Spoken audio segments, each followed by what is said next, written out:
Fala pessoal, estamos de volta com o nosso Papo de Polícia, nossa resenha de operacionalidade de toda semana. Esse programa que tem ganhado repercussão, que tem ganhado notoriedade aí em meio à tropa, em meio às instituições de segurança pública e que, graças a Deus, tem recebido várias aceitações, aliás, muita aceitação, elogios por parte de uma série de operadores da segurança pública, operadores do direito militar, enfim, a gente só tem a agradecer.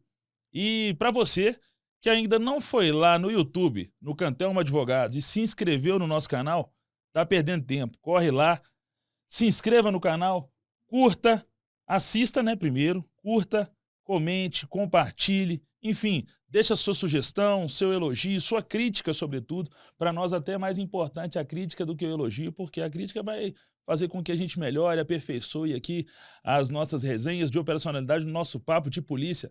Quero muito agradecer a todos vocês que têm aí assistido os outros episódios. Coronel Brasil, Desembargador Fernando Galvão, Sargento Almeida, Sargento Barros, Sargento Kelly, Sargento Sabino. Os episódios ficaram maravilhosos. Coronel Ronan Muniz, Ronanzinho, um abração pra você, meu irmão. Tamo junto demais.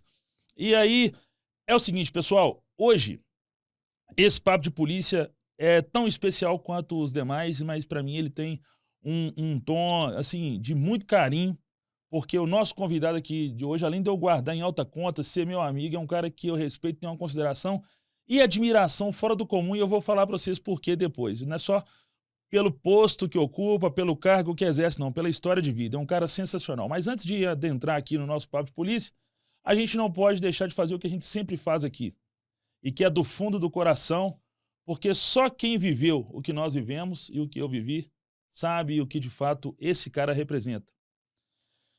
E é por isso que eu quero, Senhor meu Deus, mais uma vez, como fazemos aqui sempre, agradecer ao Senhor por nos dar toda a capacidade de resiliência, toda a capacidade de recomeço e, acima de tudo, Pai, nos receber em sua glória com sua misericórdia.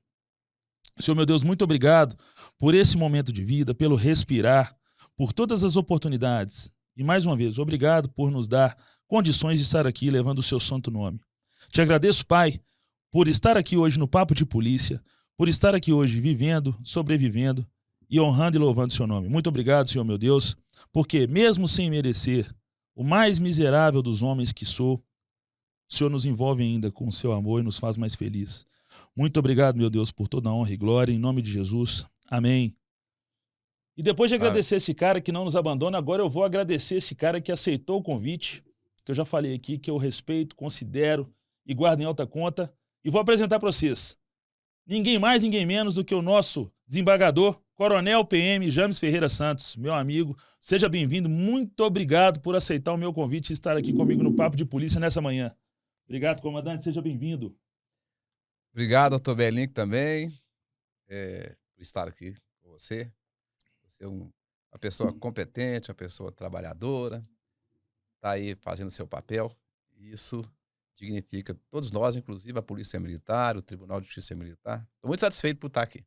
Ô, comandante, eu que agradeço demais. O senhor que enaltece bastante o Papo de Polícia pela trajetória de vida que daqui a pouco o senhor vai contar para a turma. Então vai ter condições de conhecer quem de fato é o Coronel James, o desembargador Coronel PM James, que tem uma sensibilidade gigantesca. E eu costumo dizer isso nas minhas sustentações orais perante o Tribunal de Justiça Militar, porque todos que estão lá são muito bem preparados, mas o senhor em especial tem uma característica que muito me chama a atenção, que é de perpassar as suas análises por empirismo. O senhor tem uma experiência fora do comum de caserna, mas também de ser uma pessoa muito humana, né? O senhor é conhecido aí no meio dos juristas, dos operadores do direito, como sendo muito técnico e muito humano também. Isso é muito importante para o resultado final, que é o quê? A prestação jurisdicional, né? E é por isso que o Tribunal de Justiça Militar de Minas Gerais é tratado como o Tribunal do Estado Democrático de Direito, e sob a sua gestão, as suas gestões e as gestões anteriores, e hoje na gestão do desembargador Rubio, tem se tornado referência em prestação jurisdicional de excelência, Brasil afora, né? E os números dizem, são claros nesse sentido, né, comandante? É isso mesmo. O Tribunal de Justiça Militar, ele é modelo, né, em vários aspectos para as outras justiças militares, né? Por exemplo, na questão da gestão documental, que é referência, né, do pessoal do Tribunal lá de São Paulo, pessoal lá do Rio Grande do Sul, até mesmo da Justiça Federal. eles vêm aqui para aprender como faz gestão documental através da Justiça Militar. Comandante, isso é interessante porque, da mesma forma que isso acontece com o Tribunal de Justiça Militar, eu conheço bem a história da Polícia Militar e conheço a gestão do senhor, a parte que diz respeito à vida do senhor na Polícia Militar, e isso também acontece muito lá, né? Muitas outras instituições vêm aqui para a Polícia Militar de Minas Gerais pegar alguns modais de excelência, alguns modais de implementações modernas e tal, e na época do senhor isso aconteceu bastante também, né? Aconteceu, inclusive, em vários estados que não tinha academia de polícia militar, tipo Espírito Santo e outros estados menores, vinham fazer CFO aqui, fazer curso de sargento, né? Muito bacana. Minas Gerais sempre sendo pioneira aí nessas perspectivas, né? A questão do treinamento policial também, né? Referência para todos os outros estados. E agora, mais recente, outro dia, teve um curso para magistradas, né, sobre segurança pessoal, feito pelo pessoal do CPE, do BOP, e repercutiu muito bem. Depois foi repetir esse lá em São Paulo, e agora vai ter um evento em junho, onde estão querendo fazer outro aqui em Minas Gerais, dada a eficiência e a capacidade de treinamento da nossa Polícia Militar. Pô, maravilha, maravilha. Comandante, se o senhor se me permitir chamar, não vou tirar aqui o desembargador, Claro, eu gosto de chamar o senhor de comandante, eu sou tipo Barros, inclusive vou mandar um abraço aqui pro Sargento Barros. Ô Barros, um abração pra você, um abração pra sua digna e honrada família, sua esposa, seu menino, sua menina, Scarlett, um abraço pra você. Comandante, como todo papo de polícia, eu faço com todos os convidados, aqui são 3 perguntas básicas e não foge a isso. De onde vem o Coronel James? Onde está o Coronel James e para onde vai o Coronel James? Conta para nós a sua história, conta para nossa turma aí e expõe aí para nós essa história e essa trajetória maravilhosa de vida. Inicialmente, né, eu vou plagiar aí um poeta aí que fala, né? Sou apenas um rapaz latino-americano, né? Sem dinheiro no banco, sem parentes importantes e vindo do interior. Justamente isso. Adoro Belchior. Os meus pais são de bom despacho, né? Minha mãe já é falecida. Meu pai é vivo, forte. Atualmente mora lá em Pará de Minas. Ele é 2º sargento. Praça. Veterano. Veterano da PM. 2º sargento, veterano da PM. Número 27.000. Antigão mesmo. É antigão. E eu também sou antigo. Meu número é 56.000. É mesmo, comandante? 56? 56.000. Eu sou 143. Nossa, 100 mil pessoas. Aí meu pai fala que ele era de uma família de carpinteiros, marceneiros, né? Lá de Bom Despacho. Começou a namorar minha mãe. Meu pai morava ali na Vila das Palmeiras e minha mãe na Praça São José, depois do centro, de Bom Despacho, pé da vila. Aí o meu avô, lá da minha mãe, era cabo. Da PM? Cabo da PM. Raça forte da polícia é o cabo. E falou, não vai casar com a filha de jeito, não. Esse negócio aí de marcenarista não dá dinheiro, não. Você tem que ter um salário fixo. Vai assentar a praça, aí depois você pode casar. Aí meu pai entrou na PM e casou com a minha mãe. E meu pai chamava, é um nome diferente, mas Dulcemiro Coelho. Dulcemiro. Dulcemiro Coelho. Tá com quantos anos, comandante? Não, repetindo, esqueci. É o meu avô. O avô do senhor. Meu avô chamado Dulcemiro Coelho. E o pai do senhor? Adão. Ele tá com 86 anos, forte. Sargento Adão. É Sargento Adão mesmo? Sargento Adão. Sargento Adão, um abração pro senhor. Tem que assistir o papo de polícia aí. Leva pra ele lá o telefone, alguém mostra pra ele o telefone e mostra lá. Ele gosta? Ele é todo ativo. Bacana demais. Pra ter ideia, por exemplo, ele tá com 86 anos e não toma nenhum remédio de uso contínuo. Nada. Nada, nem pra pressão, nem pra colesterol, pra nada. Forte, graças a Deus. Ele é muito magro, né? Ele foi lá no meu sítio, lá em Maravilhas, na região ali. Aí ele foi entrar na roda d'água lá e tomou um pequeno tombo, teve que fazer uma cirurgia de hérnia. Aí ele ficou no Mater Dei ali de Betim. Foi fazer a cirurgia. Bom hospital. Aí, no dia que ele teve alta, né? Foi eu, mas minha mulher lá, pra levá-lo lá pra Pará de Minas, né? Aí chegou o médico formado na UFMG, novo, todo. Perguntou pra ele, o senhor faz algum uso de remédio contínuo? Não, nenhum. Aí receitou Luftal, né? Porque ficou muito tempo parado. Sim, gás. Em casa, né? Pra gás. E se tiver alguma dor, de pirona. Mais nada. 86 anos. Nada. A maioria de nós toma um remedinho para colesterol. Chora. Faz a cirurgia. não aguento. mais descontinho. Bom, aí o meu avô, chamado Dulcemiro Coelho, ele era de a saída aqui para Caeté. Sim, Caeté. sim. E tinha uma linha, uma empresa de ferroviária, lá em Bom Despacho. Inclusive, o 7º Batalhão, ele foi construído quando a linha abandonou, saiu. Saiu, Lá, parou de operar. parou de operar. Isso mesmo. E meu avô foi para lá e assentou praça lá. E então meu pai, né, chamadão, 2º sargento, casou com a minha mãe, como soldado. E aí meu pai começou a trabalhar naquela época, né, como marceneiro. Ele tirava a guarda de quartel na folga, trabalhava na casa dos oficiais para poder arrumar a janela, arrumar os Sim, móveis e sim. tal. Tem muito isso. Antigamente, Antigamente é. 1950. Não, até hoje tem isso. A semana passada o Capitão Amilcar veio aqui contando como que construiu a Companhia Tático Móvel lá do 40, do 40º Batalhão. Fez um junta-junta lá dos polícia da companhia e falou assim, ó, você sabe fazer, você sabe pintar, sei, você sabe amassar uma concreto, sei, então vamos fazer um junta-junta e vamos levantar essa companhia. Aí naquela época, ainda é em Bom Despacho, mas era mais, né? Porque todas as casas dos oficiais eram patrimônio da polícia, né? Então tinha que manutenir o patrimônio da polícia. E a Vila Militar também, né? Que era a rua de cima, rua do meio, Rio de Baixo, dentro do quartel, era patrimônio da polícia também. Então tinha que fazer a manutenção. Então meu pai era marceneiro, né, fazia isso lá. Aí, como ele estava, entre aspas, trabalhando muito, né? Ele pedia para ser destacado. Aí o meu irmão mais velho, chama Domingos, está com 63 anos, ele nasceu em Bom Despacho. O senhor é mais novo, comandante? Não, sou o segundo. O segundo? Dos 12. Nossa, é família grande igual a minha. Meu pai, 12 filhos. Falecido. Nossa. Aí eu fui para... Meu pai foi como soldado para Santo Antônio do Monte, eu nasci lá. Depois ele voltou para Bom Despacho. Não, aí foi para Lagoa da Prata, nasceu outro lá. Depois voltou para Bom Despacho, nasceu mais uma irmã minha. Depois foi para Paineiras, terra lá do Pedro, em BH. Sim. Nasceram sim. 2 lá. Ó, Pedrinho, abraço pra você. Abraço, Pedrinho, BH. Sargento Vitor, lá de Paineiras. Cabo Hernandes, lá de Paineiras. Cabo Hernandes, eu tô defendendo ele. Não posso antecipar nada aqui não, porque pode cair na mão do Coronel James, aí depois eu não posso falar nada não. Um abraço para a família do Pedrinho. Outro dia eu conversei com o irmão dele, do lançamento de um livro ali na Savassi. Ele estava também. Aí eu falei, eu já morei em Paineiro, conheci lá o Pedro Braz. Pedro Braz era bebia e fazia bagunça na rua. Aí falava, vai morrer, Pedro Braz. O Pedro Braz jogava pedra na gente. Ele falou, eu lembro do seu pai e tal. Bom, depois de Paineiras, meu pai seria destacado em Dores do Dayá. Aí alguém pediu para ele, não, vai para Pequi, porque eu quero ir para Dores, tal. Aí o papai trocou e foi para Pequi.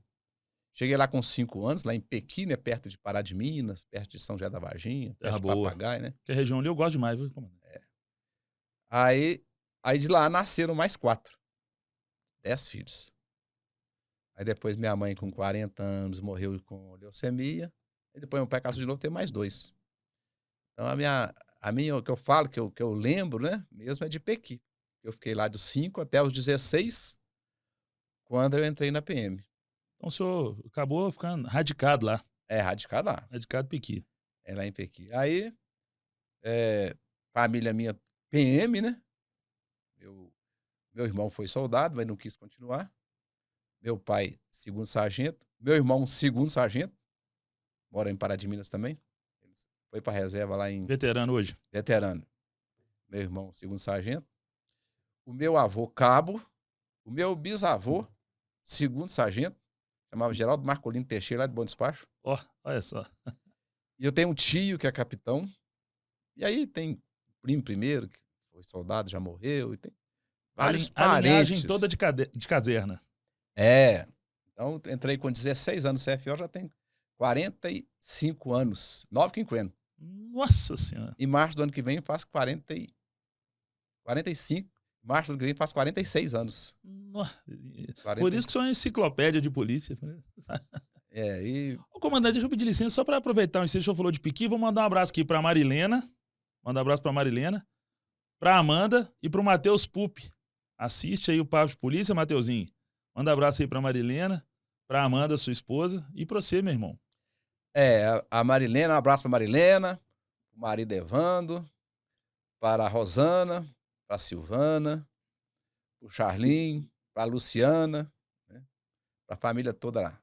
São, assim, meus parentes também, né. Como eu falei com você aqui antes, a minha mãe morava de frente à casa da Marilene e do Evandro lá em Pequi. E eles tinham uma empresa de ônibus que fazia Pequi, Belo Horizonte e Pequi, Pará de Minas. Inclusive, eu fui trocador de ônibus da empresa deles, quando eu tinha uns 14 anos, mais ou menos 15 anos, antes de entrar para o CFO. Aí, na época, né, até hoje também, eles eram ricos e nós mais simples, né? Sim. Então, naquela época, os mais simples tinham um monte de filho. E eles tinham poucos É, o filhos. controle de natalidade deles era. E eles tinham carro Corcel 1, Sim. novinho, fosse carro Zero, zero, zero. zero hoje, hein? Então, minha mãe ficava na hora de ganhar a menina, ela colocava minha mãe no carro, levava para Pará de Minas. Foi Legal assim. demais. Como minha mãe morreu, virou minha segunda mãe. Eu tenho uma história parecida com essa, que é com a dona Nazinha, lá no Paraíso, aqui na região leste. Eu vou mandar um abraço pros meninos dela, pro Renato Tobias, pro Renner Tobias. O Renner é sargento lá. Acho que é veterano, reformado. Ele tava no Copom. Ô, Reninho, um abraço pra você, pra sua família toda aí, pro Otávio. Seu menino entrou pra polícia agora, né? Otávio Parrela. Abração. A turma também cuidou muito da gente na infância. Mas e aí, comandante, 16 anos, o senhor entra pro CFO? Aí eu entrei pro CFO com 16 anos. Aí eu me formei em 82 e aquela época era um frisson para ir para a unidade do interior que tinha casa funcional, né? Não, vamos para Bom Despacho, tem casa funcional, vamos para Lavras. Aí eu pensava assim, gente, mas chega lá, fica lá, aspirante, segundo tenente, depois tem que fazer EAP aqui em Belo Horizonte, depois vai a capitão, tem que fazer CAO. Não, eu quero ficar por aqui mesmo. Aí eu coloquei lá, né? Tal unidade e batalhão de choque, Hã? como terceira opção. Aí não deu outra, né? Batalhão de choque tava começando, né? Coronel Klinger, Coronel Clíngia Sobreiro de Jairo, Almeida. né? Coronel Jairo, Coronel Tarcísio, Rolim de Castro e tal. Eles tinham acabado de sair pro CPC, eu tava lá com o Coronel Jairo. Aí mandaram para lá, eu e o Coronel Ascano, que também é de Bom Despacho, era aspirante. Aí nós fomos lá para o batalhão de choque. Chegamos lá, 2 aspirantes, né? Colocaram a gente numa escala de oficial de 24 por 24 lá. Nó. Na hora de folga tinha que fazer sindicância, aquele negócio. Encargo, né? Os encargos. IPM. O Major Jaci Pedro Couto, que era o subcomandante, falou assim, ó, você vai pra sua casa. Onde é que você mora? Eu moro aqui na rua, Esmeralda aqui. Então você vai pra sua casa. Pertinho aqui. Tinha 20 anos de idade, né? Vai pra sua casa, descansa, dorme um pouquinho. 14 horas aqui, tá bom? Acabou que foi importante, né? Porque a história da PM tem muito a ver com essas figuras grandes que a PM teve, com o batalhão de choque antigo, depois dividiu em batalhão Rotan, né? Nessa época o batalhão de choque era onde, comandante? Era ali no Prado? Na rua Doutor Gorgiano, no Prado Onde é a ali. escola de formação? É, Era no Doutor Gordiano 1, 2, 3 ali. sempre teve grandes comandantes, né? Coronel Jairo, como eu falei, depois Coronel Paulo Mansur, depois Coronel Conheci o Paulo Mansur. Paulo Mansur foi secretário adjunto no governo. Governo Anastasia. Anastasia, Coronel Josemar Tran de Miranda, né? Então, Josemar Tran é o pai do Coronel Tran. Tio. Aí, por ser uma unidade forte, né? Então era boa para promoção também. Sim. E eu nunca fui assim, primeiro colocado, mas também nunca fui Rabeira. no meio ali, né? No meio ali para frente um pouquinho. Aí quando chegava a época de promoção, né? Aí os coronéis lá da CEPA, não, mas esse aqui, ué, tá lá no choque, por que não vai? Aí eu fui, né, tranquilo, até chegar a tenente-coronel. Como tenente-coronel, eu fui pro Palácio em 99, fiquei lá 4 anos na SEDEC, depois fiquei mais 5 anos e 4 meses como chefe do gabinete militar, depois fui pro TJM. Maravilha, maravilha. SEDEC é Defesa Civil, né, comandante? A Defesa Civil do Estado. E foi bacana para mim, porque o então governador Itamar Franco, que foi presidente, ele gostava desse tema, sabe? Sim. Ele gostava muito de militar, né? E uma das missões das Forças Armadas, né? É fazer a defesa civil também, né? E ele dava carta branca pra gente lá. O Coronel Rubio, Coronel Nazaré. Coronel Nazaré e Coronel Rubio. como chefe do gabinete, e eu era SEDEC. Então, quando dava chuva, ele me chamava lá, o que tem que fazer? E era uma época que tinha pouco recurso, menos que agora. Aí eu falava com ele que tinha que fazer um documento e o senhor determinando, a secretaria tal, arrumar dinheiro, determinando, tentando para atender a defesa civil e tal. Aí funcionava. Quando eu ligava assim, eu falava... Contingenciava recurso. E às vezes até com recurso de custeio, né? Por exemplo, precisava da ajuda da Copasa, da CEMIG, né? Sim, sim. Do DR. Uhum. E às vezes o civil lá não entendia de defesa civil. Falava, nós não temos dinheiro para isso não. Eu falava, não, isso aí é a ordem do governador, resolve foi lá. Verba de custeio, né? É impositivo o repasse. Aí eu sempre tive essa vocação, né, esse destino meu, né, de ajudar as pessoas, né? Sim, sim. Então, ajudei muita gente lá e tal. Continuo até hoje com essa missão, né? Ô, comandante, agora na história de PM, da operacionalidade, qual foi a ocorrência que mais marcou o senhor? Daquelas que podem contar. Eu falo isso aqui porque é o seguinte, tem coisa que acontece na viatura, fica na viatura. Então, daquelas que podem contar, uma que marcou a trajetória do senhor, assim, na operacionalidade. Teve várias, né? Porque o senhor, a gente sabe que o senhor é muito vibrador. Se eu até hoje, se deixar, o senhor... Fala com o Barros, para aí, aborda aí, vamos abordar aqui. Se deixar... Porque na polícia, né, a polícia tem gente que nasceu pra ser polícia, tem aquele faro, né? Às vezes eu tava com um motorista assim, aí eu falei assim, você viu? O motorista, não viu, ué. Então vai atrás, tal, virou à direita, ele jogou o negócio no chão, então. Às vezes tava com outro que não era tão polícia, você viu? Não. Você não viu que o cara jogou o negócio no chão e virou à direita? Não vi não. Vai lá, rapaz, acelera, tal. Aí a pessoa chega na hora de fechar o sujeito no meio-fio ali, ele vai, custa abrir o carro. A porta, né? A porta tá travada, eu já cheguei, já joguei o cara no chão, já peguei já. Mais ou menos por aí, né? Eu gosto dessa parte, eu gosto disso. Isso aí nasce com a pessoa, né?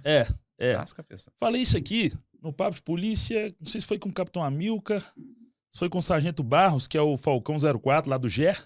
Eu tenho uma paixão fora do comum com a turma do GER, sabe, comandante? Eu gosto demais. Turma boa demais, né? Gosto demais. Do GER é um portfólio que eu sempre sonhei em trabalhar na polícia. Nossa senhora. Eu falei com ele o seguinte, comandante, que treinamento condiciona, mas não gera instinto. Eu penso assim, sabe? Se o cara não tem instinto, aquele instinto de caçador, esse instinto de vibrar, de correr atrás, não adianta ele treinar e se condicionar. Ele vai estar condicionado, mas o instinto talvez ele nunca tenha. Talvez eu esteja errado com relação a esse raciocínio, mas é o que eu sentia. Eu já trabalhei com um cara assim, que fez curso GER, curso Rotan, curso tático móvel e tudo mais, e ele tinha mais ou menos esse perfil. Dá o tiro aí, o cara tá tirando a gente, calma, travado. Eu falo de ocorrência, teve uma ocorrência, era o terceiro turno da Rotan antigamente, né? Uhum. Fiquei na Rotan de 2004 até 2008. 4, 5, 6, 7, 8. Eu era da primeira companhia. Era eu, o Teatini. Ô, Teat, um abraço, viu? Teatini, eu gosto demais desse cara. Não, gosto demais. Teatini, tinha o Renato Vieira, tinha Mendonça, trabalhou comigo na primeira companhia também. E chegou num ponto seguinte, que a primeira companhia produzia muito mais que a segunda. A segunda também, né, produzia. Mas nossa era mais. Aí o comandante teve que tirar o Teatino, passar o Teatino para a segunda companhia para equilibrar. Para equilibrar, para ficar pau a pau. Quem que era o comandante do batalhão, da Rotan? Essa época o Rotan era no choque, né? O coronel... não, já era batalhão Rotan. 2004 já era batalhão Rotan. Não, eu trabalhei Vamos consertar novamente, desculpa. Eu trabalhei de 84 a 90 no batalhão de choque. E fiquei 84, 85, até 88, 5 anos. E o Eleutério, né, o coronel Eleutério, era capitão na época, comandava, era primeiro tenente antigo, comandava a primeira companhia. E o coronel Bahia comandava a segunda. Era uma disputa, o da Costa Bahia. Bom, aí, o que aconteceu? Aí teve um assalto à padaria Nova Suíça. De 7 horas da noite, mais ou menos. Aí foi aquele assalto, tal. Aí eu pensei comigo assim, esses caras vão descer o Nova Suíça ali, pegar ele no fundo ali da bairro Palmeiras, e vai pegar a Via dos Minérios e vai sair lá no Barreiro, lá, na Avenida Senador Levinho, Coelho e tal. Aí eu fui, mandei as voltas aí pra cá e pra cá. Aí eu falei, toca ali lá da CEMIG e tal, Barreiro e tal. Aí não deu outra. A hora que eu escutei, a hora que nós chegamos na Senador Levindo Coelho, tinha umas 3 ou 4 viaturas atrás do carro dos assaltantes. Nossa. E vindo na minha direção. Os assaltantes vindo na direção do senhor? Na Senador Levindo Coelho, e eu, no início dela, vindo lá do Barreiro. Aham. Nossa Senhora. Aí eu falei, olha lá, esse lá e tal. Aí tinha quebra-molas, né? Eles passaram correndo demais no quebra-mola, subiu no barranco, foi batendo, foi perdendo o controle, e passou no barranco assim, caiu na pista e capotaram. Aí chegou, aí nós descemos da viatura, era o Aquino, que era o motorista, o Gander, mais o Aguiar, chamado de Galo Velho hoje, né? Nós descemos lá, os caras saindo debaixo do carro, com as armas assim, nós estamos chegando, já pegando eles, algemando, aí foi encostando aqui um monte de viatura, 3 viaturas do 5º Batalhão na época, né? Aham.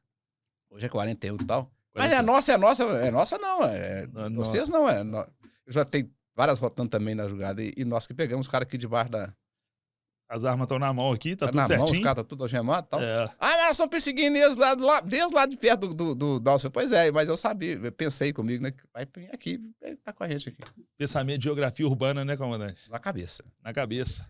Pior que eu tava lá na Avenida da Civilização, dava um assalto lá no Veracruz, né? Sim. Não longe demais, do outro lado, Civilização Venda Nova, Veracruz lá do outro lado, na Zona Leste. Aí eu já mandava as viaturas. E pelo fato de eu ser filho de cabo, na época, né, meu pai aposentou como 2º sargento. Ele fez o primeiro CIFS. Então, a hora que eu entrava do turno, aí as viaturas ficavam tudo oriçadas, né? Pode fazer isso, pode fazer aquilo. Às vezes o oficial era complicado, né? Sim. Tá todo mundo calado, né? Sim. Agora, quando eu entrava, eu começava a fazer averiguação aqui, averiguação ali. E eu, muitas das vezes, era eu que arrumava o problema lá na favela. Aí eu falei, ó, o comandante entrou lá na pedreira. Vamos ficar por perto aqui. Aí quando voltou a pedir prioridade, chegava aqui um monte de gente. E acontecia que pegava, o pessoal confiava na gente, né? É interessante como que isso realmente acontece, né, comandante?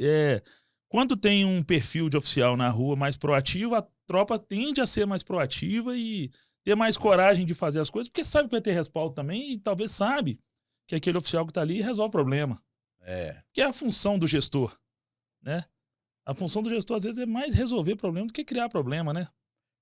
O Galo Velho, por exemplo, tem que respeitar, né? Explicar o porquê que eles fizeram, que estavam lá, fora da área, na hora, né? Sim. Mas quando o resultado era muito bom, né? Até essa voação, entre aspas, que era para socorrer a Rotão Comando, a gente perdoava, né? Dar uma voadinha não tem problema, não. Era para socorrer a Rotão Comando. Teve uma vez que o sargento Aguiar, ele era cabo, soldado, depois sargento, agora aposentou como sargento, Galo Velho. Sim. Ele é lá do Veracruz. Eu sei quem é. Galo Velho. Minha família é toda de lá do Veracruz. Ele morava numa regiãozinha do lado do Veracruz, assim, tinha até um nome diferente. Coladinha lá. É perto do Jonas Veiga? No Jonas Veiga. Jonas Veiga. Ele morava no Jonas Veiga. Jonas Veiga. Aí ele falou, tá assim, sabe? O que tem que fazer? Não, aí é o seguinte, vamos chegar por trás aqui, e aí eles vão correr, a gente cerca por lá e corre, né? Aí pedi prioridade, o motorista pedia prioridade e tal. Aí teve uma vez que o pessoal que tava lá no Eldorado. Em Contagem. Aí o cabo Geraldo. O que você tá fazendo aqui, rapaz? Mas só pediu prioridade, velho. Foi assim, deve ser perigoso, vou lá. No meio dessa confusão toda, ele saiu lá do Eldorado para socorrer a Rotan Comando. Nossa Senhora. Não era sempre, não, mas muitas vezes acontecia. Isso é importante, sabe por quê, comandante? Porque demonstra o tanto que a tropa gostava do senhor. Eu tinha uma boa produtividade e gostava. Eu acho que é pelo meu jeito também e pelo fato de eu ser filho de praça, né? Então isso ajudava muito também. De certa forma, sim. E nessa época era veraneio, comandante? Era, aquela veraneio de 3 marchas de gasolina. O câmbio era aqui, assim, né? É o manual. Nossa Senhora, aquilo. Eu cheguei a pegar, na época da infância, as veraneios. Eu morava no Paraíso, sou nascido e criado no Paraíso, lá na Zona Leste. Santa Efigênia do Paraíso, né? Uhum. Mas eu morava, a minha mãe mora lá ainda, né? Na última rua do bairro. Na última rua, assim.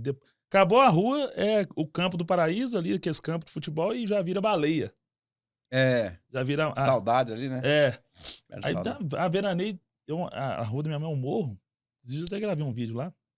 A veraneio pintava lá em cima na esquina. Eu devia ter uns 6, 7 anos de idade. Já gelava a espinha toda. Eu falava, nossa senhora. Era bom, mas hoje também a Polícia Militar, né? Graças a Deus, muito respeitada, né? Demais da Muito conta. respeitada. Demais. Esses portfólios todos, né? Rotan, GE, próprio Choque, Tático Móvel, é muito respeitada. Aqui em Minas Gerais. Falei isso outro dia também no podcast, me convidaram para fazer, no Coronha Podcast. Mandar um abraço pra turma lá, pro Ruhu Coronha, a turma do Coronha Podcast. O Cantão, e o que você acha aí hoje? O pessoal, bandido respeita a polícia? Não. Bandido nunca respeitou a polícia, porque se respeitasse a polícia não era bandido, para começar. E segundo, que é o seguinte, aqui em Minas Gerais, o cara não mete as caras, não. Entra em qualquer lugar, né? De vez em quando a gente vê falar assim, o bandido mandou fechar o comércio e tal, a PM chega lá e... Acabou. Entra em qualquer favela. Qualquer favela, aqui em Minas Gerais tem isso, não. Era também respeitado antigamente também. Só que era diferente, por exemplo, meu pai, né? Meu pai tirou os 30 anos, né? Em destacamento. Só no Pará de Minas, que era uma cidade um pouco maior, mas só cidade pequena. Hoje ninguém quer ir para destacamento, né? Falou em destacamento hoje é morte. Cara... Mas não é ruim, não. Depois a pessoa chega lá e gosta. Já aconteceu vários casos. E é importante ter, alguém lá. Não, é o que você falou, vários casos, né? O cara chega lá, arruma uma esposa. É a tranquilidade para a família, para os filhos. Sossego, né? Qualidade de vida. Tava conversando outro dia com o Coronel Eduardo sobre isso, sobre transferência. Ele falou que tá acontecendo isso. Tem gente que vai assim chorando, né? Porque a pessoa tá fazendo o curso lá de CFS, por exemplo, né? Sabe que é por classificação, né? Aí tem 187 vagas, ele é o 179. E depois fala que, pelo amor de Deus, não quer ir pra longe. Não quer ir pra longe. O cara não faz por onde também, né? Tem que correr atrás. Tem que correr atrás. Tem que tentar. Tem que correr. Não. Na minha época de curso, eu virava madrugada estudando, porque eu tinha medo disso, porque eu era mais questionador, comandante. Aí eu ficava com medo. Falei assim, se eu ficar numa posição ruim aqui, esse pessoal vai mandar lá pra Nanuque. Vai mandar lá pra Chapada Gaúcha, depois de Unai. Mas, graças a Deus, deu tudo certo. Olha a minha situação, né? Filho de cabo, né? Com 12 irmãos. Entrei no CFO com 16 anos. E cheguei a coronel. Fiquei muito tempo lá no executivo como coronel. Fiquei uns 6 anos como coronel. E depois fui nomeado desembargador. Mas nada acontece por acaso, né? Nada acontece por acaso. É uma construção. Tem que ter um esforço nisso aí. Tem que ter um esforço, uma construção. Porque se é fácil, tá esquisito, né? Né? Olha só, aí meu pai... Eu era o segundo da família de 10, né? Depois que eu entrei na PM, meu pai casou de novo. E meu pai ganhava hoje, se fosse hoje, uns R$1.300 como cabo. Se fosse hoje. Sim. Com 10 filhos, né? Nossa Senhora. Então, na hora de folga dele, né? Não, nós morávamos ou no quartel, na metade do quartel para trás, ou numa casa ao lado do quartel, que é a prefeitura, porque não tinha condição de pagar aluguel. Né? Aí já comecei a trabalhar desde cedo, vendi pirulito, picolé, fui engraxate, vendi laranja no campo de futebol, trabalhei em alambique, lá em Pequim tinha uns alambiques, né, de fazer cachaça. Trabalhei em alambique, fui trocador de ônibus, já plantei tomate. Por isso que vence. Olha pra você ver. Por isso que vence. Naquela época, hoje eles plantam tomate no plano, né? Naquela época era na encosta. Na ladeira. Então, o senhor lá que morava de frente da minha casa, meu pai, precisa ganhar um dinheirinho, então. Ia só ele e eu. Primeiro arava toda a encosta, depois fazia a cerca, aí depois contratava mais gente para fazer o mudeiro lá. E eu mas cidade mesmo, de 13 até os 15 anos, ajudava a carregar o caminhão de tomate. Era um caminhão de tomate gigantesco, né? Menino, né? E levantava meia-noite, ficava na fazenda, levantava meia-noite para encher o caminhão de tomate para chegar no Ceasa. Eu não vinha com o caminhão, não, mas menino, vamos encher o caminhão. Enche o caminhão. Vamos lá trabalhar todo mundo, vamos encher o caminhão. Né? E depois no CFO. Meus colegas, a gente saía muito daqueles barzinhos do centro. Antigamente era no centro da cidade. Era bom. Aí me chamava pra sair. Não, hoje não posso não, que eu vou estudar.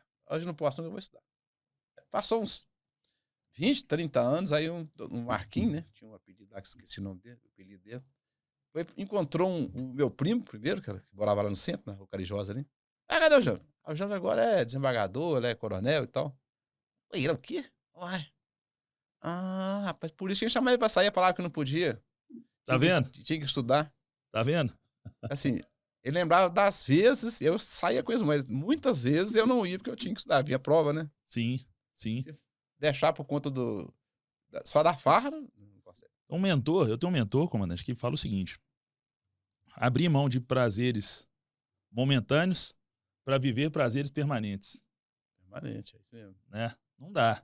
Se tem um propósito, se tem, de fato, um objetivo, abre mão de pequenas coisas agora para colher grandes coisas lá na frente. Tem que ter sacrifício, né? Sem sacrifício, não tem consegue. jeito. Não tem jeito. Não tem jeito. Eu lembro que quando eu estava na Rotan, eu fui fazer direito na Milton Campos. Eram 4 faculdades tinha em Belo Horizonte. Era Federal, Milton Campos, FUMEC e Católica. Sim. E eu trabalhava no segundo turno. Morava ali na rua, eu falei com você, na Rua Esmeralda, Não, né? Esmeraldas. Na época era vestibular ainda, né? Era vestibular, né? Era vestibular e na Milton Campos, que era muito boa, Difícil demais. tinha prova oral. Aí na prova oral, era o pai desse presidente da OAB, foi presidente da OAB, eu não tô lembrado o nome dele aqui agora, não. O pai dele que foi meu... O Raimundo Cândido? Não, o Raimundo Cândido foi meu professor também, né? Hoje é o Sérgio Leonardo, o pai dele é o Jair Leonardo Lopes. O avô dele, Jair Leonardo Lopes. Filho do Marcelo Leonardo. O Sérgio Leonardo é filho do Marcelo Leonardo. O pai desse... Ele já foi presidente da OAB, ele perdeu a eleição pro Sérgio Leonardo. Não, quem perdeu a eleição pro Sérgio Leonardo agora foi o próprio Raimundinho. Foi o Raimundinho que perdeu. Não, O Sérgio Murilo? não, Sérgio Murilo. Antônio Fabrício? Não, eu vou lembrar aqui. Tô vendo aqui. Aí na prova oral, ele perguntou, o que é soneto e tal. Aí eu fui responder, onde é que você fez segunda? Falei, no DI, eu sou tenente da PM, então, era quase capitão na época. Aham. Quem foi seu professor? O professor Aldemar Taranto, de literatura. Aldemar Taranto, que tem livro, né? Oscar Vieira da Silva. O Aldemar Taranto foi reitor da PUC, né? Sim. Então, não tem nada pra você mais não. Chama outro lá. Aí me deu 100. Por causa da Na prova escola, oral. né? Tá vendo? Por causa da escola. Por causa da escola. Aí fui fazer a faculdade, era à noite. Então, eu tirava só segundo turno. Final de semana não, né? Aham. Então, eu levantava, chegava 4h30 da manhã, tinha que chegar pro segundo turno. Instrução e tal, chamada. 5h30 saía. Saía pro turno. E o lançamento era esse lançamento mesmo, assim, comandante? Que as viaturas saem todo mundo junto, assim? Fazia isso também. Todo dia fazia isso. Legal. Tinha muitas viaturas, era no terceiro turno. Terceiro misturado com quarto turno. Hoje parece que é diferente um pouquinho. Hoje eu acho que começa às 6h30. Acho que são 4 turnos também. São 4. Acho que tem um que começa 17 horas e termina 2 ou 3 da manhã. Uma coisa assim. Antes era de 5h30 até as 15. O terceiro de 11 até as 23. O quarto de 19 até as 4 da manhã. Eu acho que é assim ainda. Acho que é assim ainda. E tinha escolta, né? Naquela época enchia com preso, tinha uma missão especial e tal. E às vezes no turno tinha até 45 viaturas de vários turnos intercalados, em determinado momento, né? Top, bom demais. Era muitas viaturas. Bom demais. Comandante, já teve alguma ocasião de ter que trocar tiro? Sim, ué. Demais? Teve várias situações. Inclusive, nos primeiros serviços meus, foi um sábado de manhã. Aí não tinha nada, pouca coisa a se fazer. Aí o comandante comandou assim, vai fazer uma batida lá na Pedreiro Padre Lopes.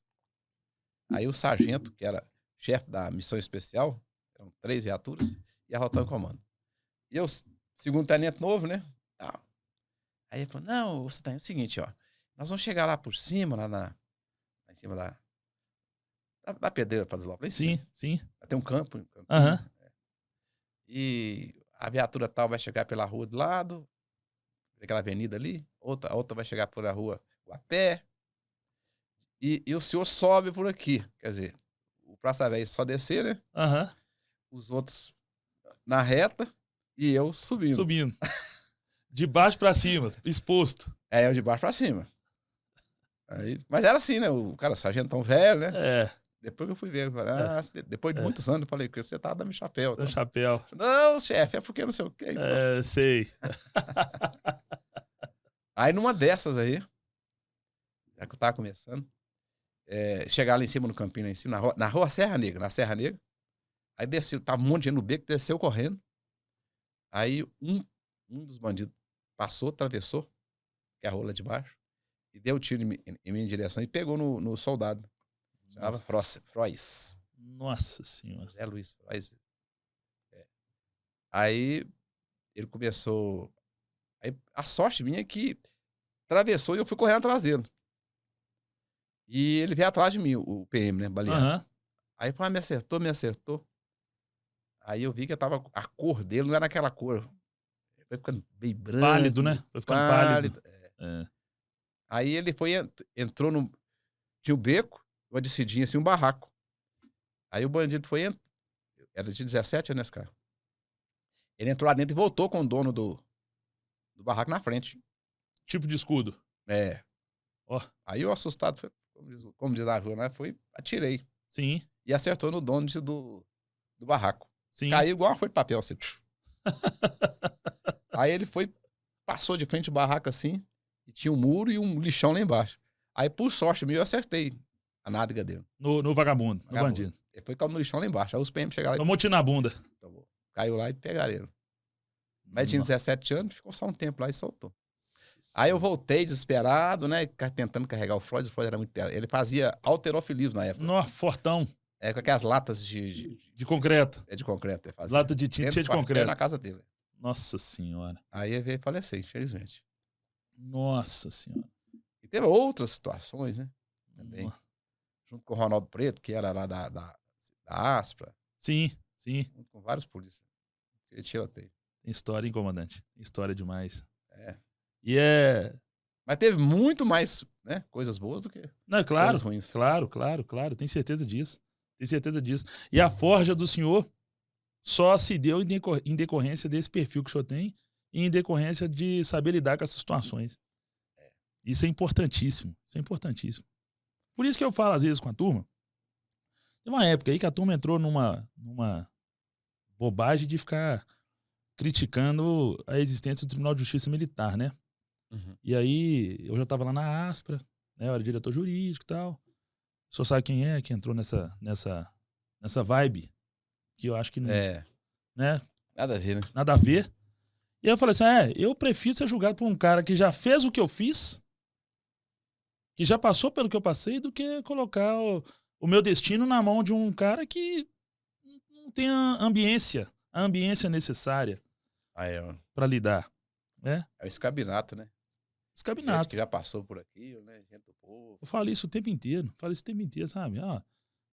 Eu falo isso, inclusive, nas minhas perorações lá no tribunal e falo, inclusive, nas perorações nas sessões de julgamento perante o conselho.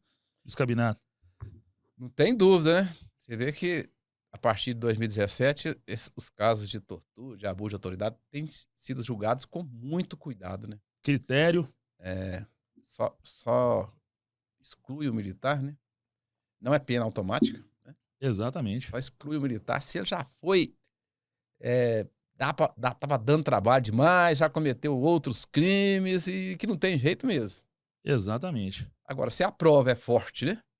Aí não tem jeito, ele continua condenado, né? Ou Sim. se for absolvido, a gente condena a segunda. Mas não tem excesso também não, né? Sim. Hoje na Justiça Militar, quando é em serviço, na segunda instância, tem que ter prova forte contra ele. Sim. Quando falar assim, tudo leva a crer, é em serviço, né? Principalmente questão de tortura, de lesão corporal grave, tem que ter prova forte. Na dúvida, a gente absolve. Sabe por quê, comandante? Porque, na verdade, é o seguinte também. Eu já pude sofrer isso na pele, já vivenciei esse tipo de indumentária, que não acho que é técnica, mas é uma indumentária argumentativa que alguns colegas criam. E já aconteceu isso comigo. Quantas e quantas vezes eu já prendi o cara, e aí eu vou lá na condição de testemunha, em juízo, a primeira coisa que o colega advogado me pergunta: por que vocês torturaram ele? Mas não foi torturado. Não, mas ele tá machucado. Na audiência, o cara tá respondendo por tráfico de drogas. O vagabundo tá lá respondendo por tráfico de drogas. O colega advogado, o defensor dele, tá no papel, tá tudo tranquilo, mas eu não trabalharia dessa forma. Me perguntaram várias e várias vezes. Eu já respondi por tortura várias vezes. Respondi em PM, né? Não processo penal. Mas IPM. E a época, na minha época, inquérito policial na delegacia para apurar tortura, nossa. Pô, coisa do serviço. Do serviço. Usa força, tem que usar mesmo. E aí. Mas mesmo se teve excesso, é lesão corporal, entendeu? Lesão corporal. A tortura é diferente. A tortura você quer arrancar alguma confissão, você tira o cidadão daquele ambiente, leva ele para um determinado local e fica muito tempo lá fazendo, né? Sim. Praticando lesão corporal. Aí é tortura. Agora, no embate ali, né? Prendeu, pega, não pega, sai correndo, chega lá e enche o cara de porrada Lesão porque corporal. pegou o cara na hora ali e tal. Não é tortura. Não. Você ficou muito nervoso e deu uma espancada a mais lá, né? Sim. Isso não é tortura. Tortura é levar pro cantão lá e levar para outro lugar, passar muito tempo tentando levantar do cara uma Informação, uma confissão. confissão. Isso é tortura. E aí, é por isso que é importante esse tipo de julgamento empírico, comandante. Eu valorizo demais isso. E na toa também que eu sou apaixonado como que eu faço. Trabalhar na justiça militar ali, para mim, é gostoso demais. É bom demais. O que acontece? Às vezes, na justiça comum, porque o número de processos é muito grande, né? Então, eles querem arrumar um culpado. E a prova é Vacilante, indício, né? frágil. O indício para eles é uma prova forte, né? É. E não deve ser assim, né? Ô, comandante, eu Na lembro... dúvida do depoimento das testemunhas dos militares, tem o mesmo valor. Ah, Sim. não, é claro que de militar eles vão mentir. Não, tem o mesmo valor do que do... Em dobro pro réu. É. Em dobro pro réu. Você, depoimento dos PM não vale. Vale sim, ué, né? Pode fazer isso. Ô, comandante, nós não conversamos sobre isso antes. Se o senhor achar que não deve falar sobre isso, não tem problema nenhum, a gente Claro. não fala. Mas eu queria perguntar pro senhor, e se não tiver condição de falar, não tem problema, tá tudo certo. Claro. Câmera nos militares, na polícia. O que o senhor acha disso? Se não quiser falar, não tem problema não. Não, falo sim, tranquilo. É porque é opinião minha, né? Sim. Só opinião minha. Sim. E pelo que eu trabalhei tanto tempo na rua, meu pai trabalhou 30 anos na rua, mesmo no interior, né? E às vezes até sozinho, né? Ou com mais um só, né? Era muito perigoso. Sim. E pelo que está aí hoje, né? Eu sou contra. Eu também. Do jeito que está exposto aí, eu sou contra. Eu também. Ah, mas tudo hoje é transparência e tal, mas o serviço policial ele é muito mal avaliado. Ou ele é muito mal, ele não é compreendido. É muito julgado. E é muito importante, mexe com o direito de ir e vir, né? Então corre-se o risco de ter uma situação complicada pro lado dos PM. Eu seria muito a favor do próprio PM. A hora que ele for abordar, a hora que ele for entrar na... Ele vai ligar a câmera para provar se tem algum problema, se vai acontecer algum problema com ele, ele vai e grava. Não, o que é isso? Eu entrei porque foi autorizado. Aí grava a pessoa autorizando, né? Sim. E tem decisões aí que fala que mesmo se o cara autorizar, não pode entrar. Não sei, é uma confusão danada. É do Rogério Schietti, tem. A do STJ, acho que mais dele. Os precedentes maiores, assim, mais profundos foram dele. Mas mesmo assim tá relativizando. Já percebo que o STJ começou a modular o posicionamento. Ele próprio começou a avaliar melhor o caso, o contexto. Agora, na minha opinião, comandante, é uma forma de engessar. Porque parece que mesmo se o aparelho de som estiver desligado, o PM ainda continua sendo motivo de escuta, entendeu? E aí, eu, sinceramente, se fosse comigo, se eu tivesse com a câmera ali, eu pensaria 2, 3, 4, 5 vezes antes de fazer alguma coisa. Aí eu fico pensando até que ponto isso aí vai ser prudente pro resultado, né? O produto final, que é a entrega de segurança objetiva, subjetiva, segurança pública. Se o PM parar de abordar? É difícil, porque o país em desenvolvimento, igual Brasil, Índia, né? Tem essa coisa de... a princípio tá todo mundo errado. Né? Então, o cidadão, para construir uma casa, ele tem que arrumar um monte de documento, para ele participar da licitação, é aquele monte. Os países do primeiro mundo, não. A princípio, todo cidadão tá certo. Sim. Aquele que tiver errado, vai pra cadeia e vai ficar muito tempo. Sim.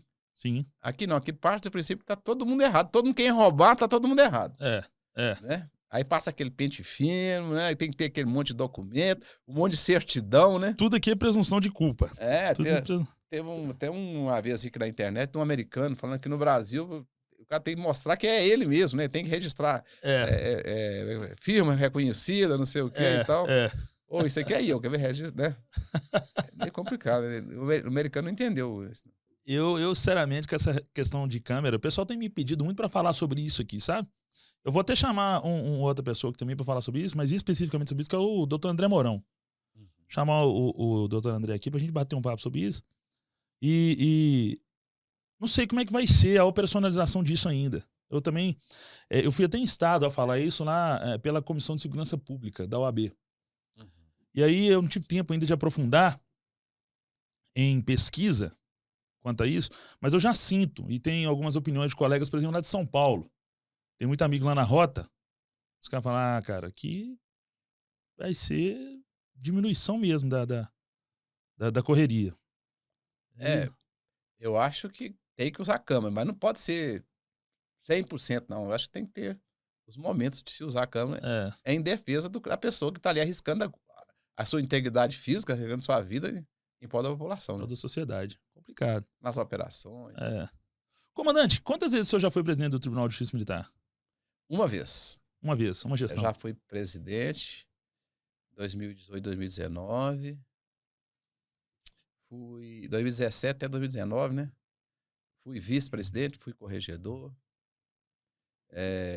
Agora estou na escola judicial. Judicial militar. Ele tá sempre com cargo lá, que o tribunal é pequeno, né? Sim. Muitos cargos lá. Não, mas importantíssimo. Até vi um evento... Câmara, já fui... Hoje eu sou presidente da segunda Câmara. Da segunda Câmara, Mas quanto tempo o senhor fica ainda mais? Fico mais 14 anos ainda. Maravilha, hein, senhor? Você mais uma vez presidente, se Deus quiser. Pois é, por isso que eu tô perguntando. O senhor foi... Coronel Rubio é a segunda. Coronel Rubio é a segunda. Segunda. Fernando Galvão foi uma. Foi uma também. Fernando Armando uma. Isso. Sócrates duas. Não, o Sócrates foi uma só também. Foi uma também. O mais antigo é o Rubio. Mais antigo é o Rubio. Michael Jadir. Michael Jadir, né? Doutor Jadir. Doutor Jadir, um abração pro senhor, viu? Coronel Rubio, um abração pro senhor. Pra turma toda aí do tribunal, doutora Zélia, doutora Suzuki lá, a turma toda. Nossa, gente boa demais. Doutor Jadir, um abraço, doutor Jadir. Ele vai ser o próximo presidente, né, se Deus quiser. Sim. E logo em seguida, ele deve aposentar. A compulsória. Doutor Jadir aposenta. Eu achei muito bom essa PEC da Bengala, porque eu gosto de serviço policial, né? Gosto do que eu tô fazendo. Sim. Fiz uma escola de direito muito boa. Então passou, foi que eles falam da PEC da Bengala, né? Sim. Se aparecer a PEC do andador até 80, eu continuo. Tá certo aí. Ué, o Sargento Adão tá com 86, tomando Lufital depois da cirurgia. Toma cervejinha. Toma uma cervejinha daí, o senhor vai no mesmo caminho. Vai mesmo. Ele gosta de... Quer tudo. Pai, viagem tal. Você quer ir? Quero. Vai. Chama qualquer coisa, vai. Só teve lá em Amsterdã esses dias, não teve? Eu vi que o senhor acompanhou nas redes sociais, fez um tour na Europa. Estive um tempo atrás, tem uns 6 meses mais ou menos, né? Num congresso internacional de justiça militar, na Romênia. Olha que legal. Na divisa ali com a... Onde é que tá tendo guerra agora? Ucrânia. Na Ucrânia. Aí eu fui antes, né? Eu e minha mulher, nós fomos também na Bulgária, fomos em Montenegro, na antiga União Soviética. Ó, que legal. E fui mais um outro país lá que eu não tô lembrando agora. Muito bom. Antiga... fui na Croácia. Croácia, o nível lá é muito bom. Muito bom, legal. É uma região muito próspera, né, comandante? Para chegar na Croácia, tem o mar Adriático, né? Sim. Então faz divisa com... Só tem o mar Adriático, com a Itália ali. Bonito demais. Eu vi umas fotos de lá. Muito bonito. Ali é uma região muito próspera. Os países europeus são muito prósperos, né? E eu estava estudando esses dias sobre, inclusive, em desenvolvimento humano na Noruega, sabe? Ah, sim. Países Baixos lá, né? Eu fui de Amsterdã com meus filhos, sim. Tem uns 8 anos, mais ou menos. 6 anos, meus filhos. É uma região que... Eu tava para ir agora, em setembro, 25 de setembro. Eu comprei o pacote, mas não me entregaram a viagem, não. Comprei na pandemia, comprei em 2020. Não me entregaram a viagem, não. Mas vai ainda não marcar pra frente? Não sei, eu tô querendo judicializar e ver o que acontece. Vamos ver. Mas a família é muito importante, eu estar lembrando das minhas viagens aqui. Essa viagem que eu fiz lá com meus filhos, com a Ana Maura e com o Eduardo, aí nós fomos pra Alemanha, Bélgica, Amsterdã, Holanda. Nós ficamos no quarto triplo, apartamento de 5 estrelas, que aí dá pra dividir pra 3, né? Aham. E no quarto triplo, eu, minha filha e meu filho. Top demais. Bom demais. Top E demais. outro dia foi eu, meu pai e meu filho. Avô, pai e filho. Ó, que legal. Vamos pra Foz do Iguaçu.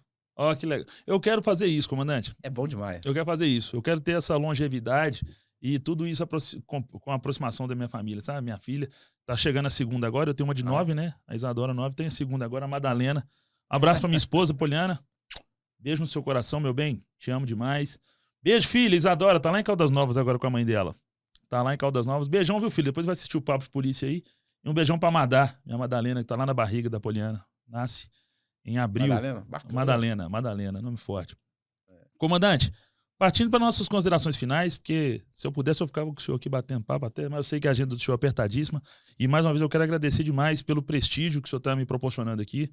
Eu tava falando esses dias com não é parente meu não, porque ele é amigo, né? Ele é primo da minha filha, ele é primo da esposa primo da minha ex-esposa. É o Gomes. Ah, o Gomes. O Gomes. Falou, seu bicho, eu gosto demais do Coronel James, cara. Eu gosto demais do Coronel. É um cara que ninguém tem nada pra falar. É um cara que é humano, trata a gente bem, que respeita. O senhor sempre que eu precisei de alguma coisa, o senhor sempre estava disposto ali a me ajudar e eu sou muito grato ao senhor. Tenho uma dívida de gratidão muito forte, muito profunda com o senhor. Muito obrigado mesmo, do fundo do coração. E aí vamos partir para as considerações finais aí. Pode ficar à vontade. Sobre justiça militar, né? É bom a gente fazer o que gosta, né? Então a gente revive lá em cada processo, como se a gente estivesse ali no teatro de operações. Né? Então a gente quer preservar a justiça militar. E ela tem crescido, né? Ela adquiriu lá em 2005 essa questão da área disciplinar, né? Sim. E agora mais recente a legislação extravagante. Então qualquer tipo de crime que o militar pratica em serviço, vai tudo para a justiça militar. Então tinha aquela avalanche de processos que estavam parados aí, liberamos a vida de vários, dezenas, centenas de policiais militares. Muita gente preterida de promoção. Muita gente preterida de promoção. E situação, por exemplo, PM tá de serviço, pensava dar tiro lá no... tem PM doido, né? Fácil. Sim, sim. Tá lá brincando de dar tiro no lote vago lá. Alguém via, ou o oficial via, ou o próprio comando prendia ele, tinha que levar pra delegacia. Porque mesmo em serviço, não tinha no Código Penal Militar esse tipo penal. Agora não, agora essa lei de 2017, tudo que o PM fizer em serviço vai ser julgado por gente que conhece a atividade, né? Sim, sim. E antes, assim, parte do processo de justiça comum, parte do processo de justiça militar. Aí travava a vida do militar, né? Hoje não, hoje desenrola, né? Para ser condenado, para ser absolvido, né? De uma forma ou de outra. E tem também os projetos que nós estamos tentando fazer para o futuro, né? Tem um projeto de lei lá no Congresso para confirmar que qualquer tipo de ação, qualquer tipo de condenação, seja crime comum ou militar, a Constituição já fala isso, e uma lei em andamento para confirmar isso. Muito bacana. Estamos tentando também mudar a Constituição para que a parte administrativa, por exemplo, concurso, né? Sim, ingresso. Ingresso da PM, editais, seja tudo com a gente também. Outro dia tinha uma capitão que é anestesista, ela entrou, fez EAD, segundo tenente, primeiro capitão, quase major, foi julgar o mérito em segunda instância, ela adorava lá no Hospital Militar, tem poucos anestesistas, quase que ela perde o cargo. Se fosse com a gente, ela perdeu o cargo logo, a possibilidade logo no início e tocar a vida dela, né? Sim. Deixar 14 anos para ela adquirir aquele amor, né? Sim, sim. Aquela importância para depois decidir. E do ponto de vista doutrinário, do ponto de vista do direito, 14 anos é teoria do fato consumado. Fato consumado. Não dá para mandar embora mais, não. Para que vai perder esse tempo todo? Ela perder e a instituição perder? A mulher... porque fica aquela tese lá de que não, mas é o edital que tá certo, não é... E outra tese da que fala isso que você falou aí, uai, se ela não deu problema até hoje, né? Ué. Cadê a deficiência? A inaptidão para a carreira? Vai mandar embora? Ô, comandante, eu sou adepto disso aí, eu defendo isso aí. Acho que, inclusive nessas causas envolvendo as questões de ingresso, tem que ser de competência da Justiça Militar, sim, sabe por quê? Primeiro, porque a vara de Fazenda Pública, o Juizado Especial de Fazenda Pública... Superlotado. Superlotado, não aguenta. Segundo, que é o seguinte, Aquela mesma história do empirismo, da característica própria da função. Com todo respeito a quem está lá julgando, mas não conhece. Não sente, né? Não sente a coisa. Mas aí eu chamo a atenção para uma questão que a própria administração já poderia resolver também. Por exemplo, já chegou o caso no escritório, comandante, do menino preterido de prosseguir no concurso para ingresso na escola de formação de soldado, porque o IMC dele ficou 0,1 abaixo do previsto. Tem que dar uma flexibilizada também, acho que razoabilidade, proporcionalidade, acho que o critério não pode ser muito absoluto. E a Justiça Militar tem a sensibilidade própria para avaliar isso. Eu acho que é um projeto que tem que reverberar. O projeto tem que ser sedimentado, sim, porque... E olha, psicotécnico, tá? Psicotécnico, não sei como está hoje, mas já tem 2 casos lá que eu conheci, que não estava comigo, não é processo, da vivência nossa lá. O caso era da filha de uma sargento, ela morava em Igarapé. Filho, passou no CFO em tudo, chamava Alonso o menino. Lembro até hoje. Passou em tudo, passando na prova escrita, prova física, chegou no psicotécnico, primeiro colocado, não passou. Nossa Senhora. Aí os psicólogos falaram que... Não, tem 3 casos. Falaram que ele não tinha aquela vocação, aquela garra para ser. Ele é muito inteligente, mas não tinha essa garra. Mas isso é subjetivo demais. E o segundo caso, até do cabo hoje, Lucas 20. Sei. E o irmão dele. Sei. Gêmeos univitelinos, mesma idade, estudaram nas mesmas escolas, colégio Tiradentes, os 2 passaram para soldado, foram chegou no psicotécnico, um foi e o outro não. Aí o que o outro fez? O outro foi pro bombeiro, passou em tudo, inclusive no psicotécnico. Então hoje os irmãos gêmeos univitelinos, um é PM e o outro bombeiro. Um é oficial, ué. É o tenente 20, né não?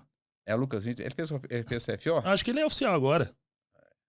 Ele deve ter passado o CFO. Tenente 20. Do bombeiro. Ah, tá. Então esse do bombeiro então virou oficial. Eu tenho quase certeza. O outro é sargento, pai. Teve uma ocorrência, uma ocasião, bombeiro sendo preso, o APF sendo lavrado, e aí eu conversei com o tenente 20. Eu conheci a família da mãe dele lá do Baixo Saudade, por isso que eu sei desse caso. Eu acho que é tenente 20 mesmo. Aí o terceiro caso, da Eusinéia, é casada com o Alarcon, não sei se... Né? Sei. A Eusinéia trabalhava comigo, ela tenente de fileira, ela fez psicologia, formou, aí teve concurso para psicólogo da PM. O EADO. Teve o concurso primeiro, né? Aham. Ela é tenente fileira. Aí teve concurso para psicólogo da PM. E ela tinha feito psicologia quando ela era tenente de farda. Aham. Aí ela foi passando em tudo. Aí chegou no psicotécnico, as oficiais psicólogas de branco deram pau na tenente que tinha curso de psicologia da UFMG ou da Católica, não sei. Que é isso? Aí eu falei assim, o que é isso, minha filha? Eu já tenho 20 anos de polícia. Daqui a 3 anos eu saio e vou abrir minha clínica de psicologia. Pois é, mas para ser tenente psicólogo, você não tem o perfil. Que é isso? Ela só ia tirar a farda amarela, passar para branca. Para branca. Meu Deus do céu. Então tem É uma incoerência. É uma coisa muito técnica, né? Mas chama atenção, né? É demais. Véio. Tem razoabilidade? Tem proporcionalidade? Porque é isso que o tribunal vai aferir num ato administrativo desse. Né? Eu não enxergo razoabilidade e proporcionalidade numa decisão administrativa dessa, não. E, por exemplo, uma outra coisa que a gente tem postulando lá na Justiça Militar, né? Esse aumento de competência, né? Novamente. Área administrativa também. Cível, né? Completar cível em tudo. Não só disciplinar. Aumentar o número de tribunais de justiça militar no Brasil. Sim. Importante. O Paraná está em movimento para isso, com uma polícia grande, é pessoal muito moderno, né? Sim. E a Bahia também, assim. Aproveitar para mandar um abraço aqui para a turma lá do Paraná. Pro Da Costa, lá do podcast Perdeu o Piá. Um abração, meu irmão. Vou te receber aqui, hein? Você vai vir aqui no meu podcast, no Papo de Polícia. Fui aí no seu. Um abração pro Sargento Faur, deputado federal. Um abração pro senhor aí. Aliás, deputado estadual. Um abraço, Faur. Tamo junto, viu? Que bacana. A turma lá é legal demais, da PM do Paraná. Eu gosto demais. A turma é... mandar um abraço lá pro parceiro da Costa, lá o Sancho Louco. Sargento Sancho Louco. Um abraço a isso. Outra coisa também é agradecer o Ministério Público, né? Que apoia muito a Justiça Militar. Sim.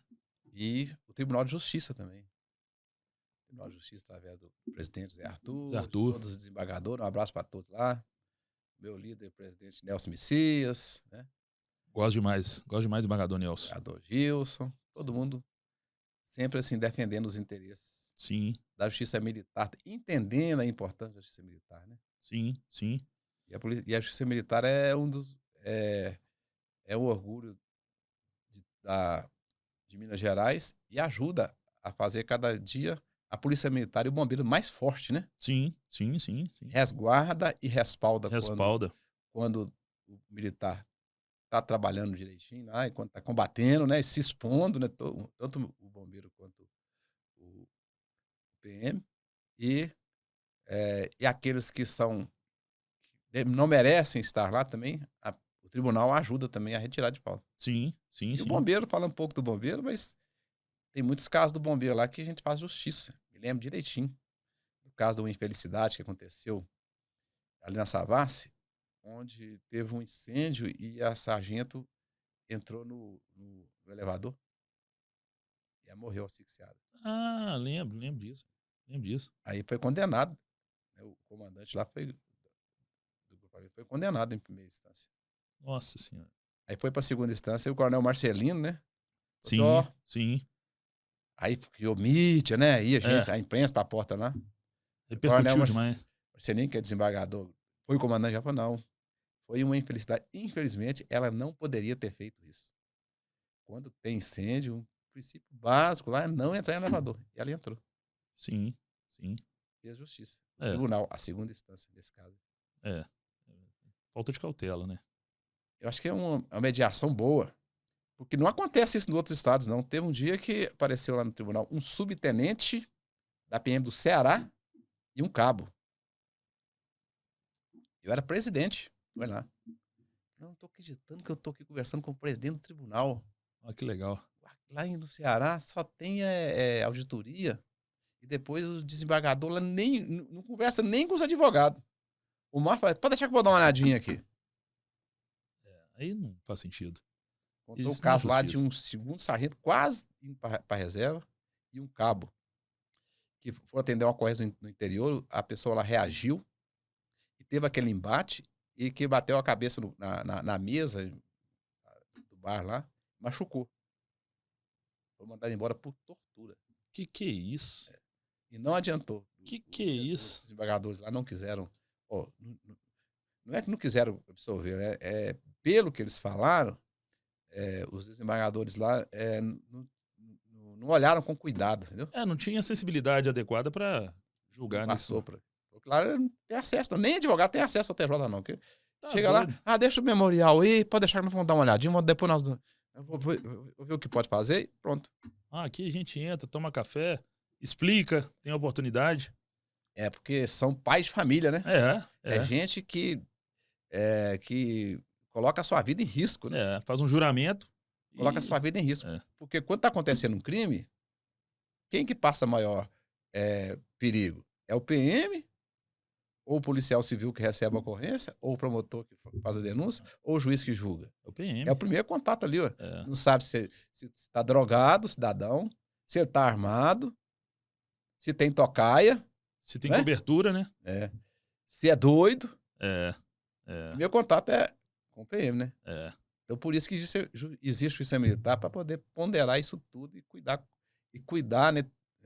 E é importante. Para que a coisa se faça justiça mesmo. É importante isso, comandante. Inclusive, é importante difundir essa ideia, porque a estruturação própria do Tribunal de Justiça Militar serve para, além de respaldar, demonstrar que, de fato, esse cidadão que é policial militar, que é um cidadão, além de ser sujeito de direitos, ele merece ser julgado por quem conhece a realidade dele.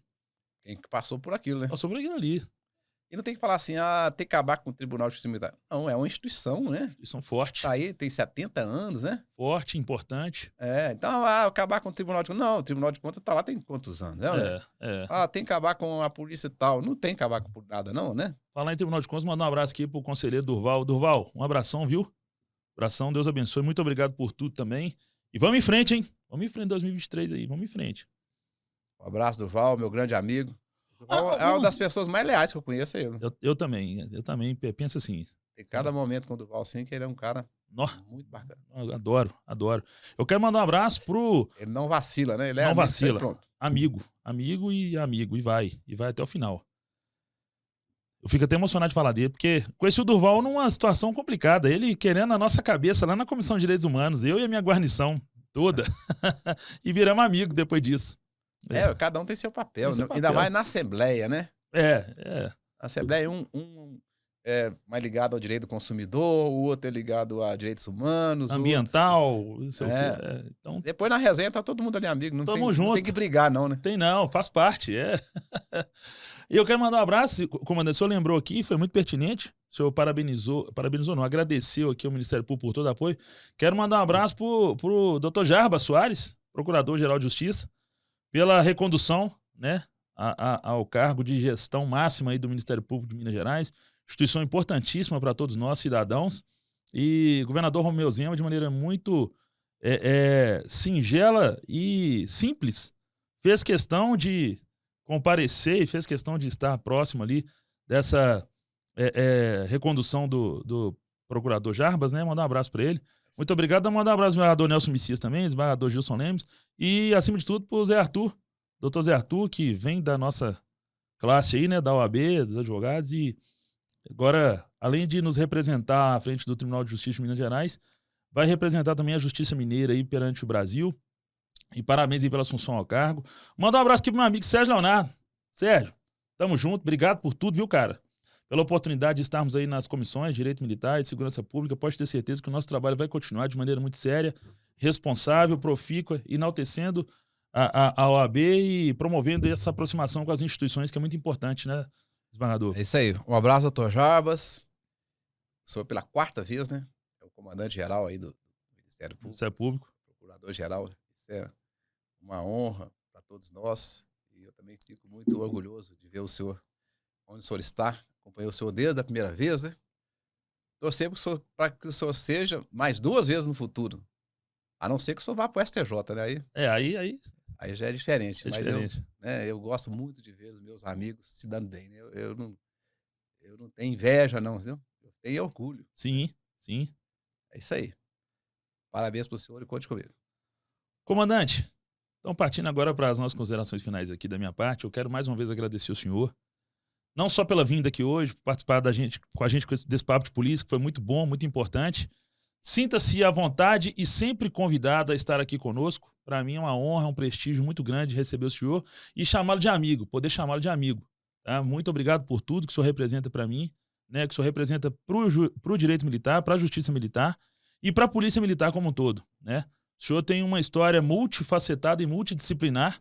O senhor viveu diversas experiências na polícia e na judicatura também, e que nos faz respeitar demais a pessoa do senhor, não pelo desembargador e pelo coronel, mas pelo ser humano que é. Muito obrigado mais uma vez. As portas do Papo de Polícia estão sempre abertas para o senhor e para quem o senhor indicar. Vou trazer o Barros aqui uma hora para a gente prosear. Isso aí. Ô comando. Muitas histórias. Ô Barros, um abraço para você, viu, comando? Um abraço para a turma toda aí do Tribunal de Justiça Militar, pro Gomes, pro Germano, enfim, não sei se o Dinote tá lá ainda. Tá lá, ó. Pro Dinote, pro Flávio Maurício. Flávio, um abraço pra você, viu? Pastor Flávio Maurício, gente boa demais. Então, o Guimarães tá lá também agora, né? O Calácio, o Guimarães é da família dos Calácios lá do Paraíso. Um abração pra turma toda. E, gente, esse foi o nosso Papo de Polícia com o desembargador Coronel PM James Ferreira Santos. Com muita honra, com muito orgulho, encerramos mais um episódio desse programa que é sucesso. E já é sucesso, nasceu sucesso. E não vai parar, pessoal. Não vai parar porque esse é o perfil e a forja do Cantelmo. O Cantelmo é imparável, unstoppable. Então vamos para cima. Muito obrigado a todos vocês. Não deixe de se inscrever no nosso canal, Cantelmo Advogados, assistir os episódios anteriores e, óbvio, assistir aqui o do Coronel James, curtir, comentar, compartilhar e difundir para a gente aí esse projeto que tá ganhando força, ganhando notoriedade e que não vai parar. Tamo junto e até o próximo Papo de Polícia.